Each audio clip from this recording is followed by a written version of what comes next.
ಹೋಗೋಣ. ಬನ್ನಿ ಫ್ರೆಂಡ್ಸ್ ಗುಹೆ ನೋಡಕ್ ಹೋಗೋಣ. ಇದೆ ನೋಡಿ ಫ್ರೆಂಡ್ಸ್ ಗುಹೆ. ಇದೇ ಗುಹೆ ಎಂಟ್ರೆನ್ಸ್.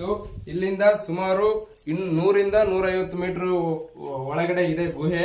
ಫುಲ್ ಡಾರ್ಕ್, ಹೊರಗಡೆಯಿಂದ ನೋಡಕ್ಕಾಗಲ್ಲ. ಫುಲ್ ಬ್ಲಾಕ್ ಮಾಡಿ ಹಾಕಿದ್ದಾರೆ, ಕ್ಲೋಸ್ ಮಾಡಿದ್ದಾರೆ. ಯಾಕಂದ್ರೆ ಸಣ್ಣ ಸಣ್ಣ ಹುಡುಗರು ಕೂಡ ಇದ್ರ ಒಳಗಡೆ ಹೋಗ್ತಾರೆ ಅನ್ನೋ ಕಾರಣಕ್ಕೆ ಗುರು ಹಿರಿಯರೆಲ್ಲ ಸೇರಿ ಅದನ್ನ ಬ್ಲಾಕ್ ಮಾಡಿದ್ದಾರೆ. ಬನ್ನಿ ಫ್ರೆಂಡ್ಸ್ ನೋಡೋಣ. ಸ್ವಲ್ಪ ಕತ್ತಲೆ ಇರುವುದರಿಂದ ವಿಡಿಯೋ ಕ್ಲಾರಿಟಿ ಬಂದಿಲ್ಲ ಅಂದ್ರೆ ಏನು ತಿಳ್ಕೊಬೇಡಿ ಫ್ರೆಂಡ್ಸ್. ನೋಡಿ ಫ್ರೆಂಡ್ಸ್, ಇದೇ ಎಂಟ್ರೆನ್ಸ್.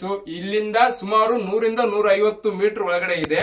ಇದು ಕ್ಲೋಸ್ ಮಾಡಿದ್ದಾರೆ, ರೀಸೆಂಟ್ ಆಗಿ ಕ್ಲೋಸ್ ಮಾಡಿದ್ದಾರೆ. ಇದನ್ನ ಯಾರು ಇದ್ರೊಳಗಡೆ ಹೋಗ್ಬಾರ್ದು ಅನ್ನೋ ಕಾರಣಕ್ಕೆ ಕ್ಲೋಸ್ ಮಾಡಿದ್ದಾರೆ ಅಷ್ಟೇ. ಓಕೆ ಫ್ರೆಂಡ್ಸ್, ಈ ವಿಡಿಯೋ ನಿಮ್ಗೆ ಇಷ್ಟ ಆಗಿದೆ ಅಂತ ಅನ್ಕೋತಿದೀನಿ. ಮತ್ತೆ ಮುಂದಿನ ವಿಡಿಯೋದಲ್ಲಿ ನಿಮ್ಗೆ ಸಿಗ್ತೀನಿ. Bye friends.